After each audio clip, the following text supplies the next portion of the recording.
என் வெட்கம் மாற வழி என்ன என்று கேட்கும் ஆத்துமாவே, இன்று கர்த்தர் உங்களுக்கு சொல்லுவது சங்கீதம் 30:1.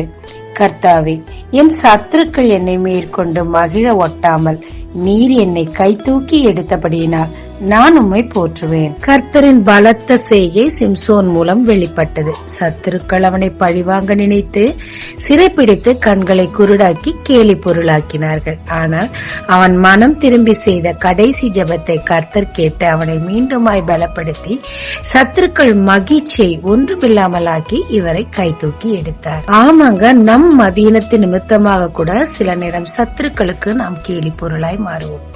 எப்பொழுது மனம் திரும்பி தேவனை நோக்கி கூப்பிடுவோமோ உடனடியாக அவர் நம்மை கை தூக்கி எடுத்து உயரத்தில் வைப்பாருங்க. ஜெபிக்கலாமாங்க.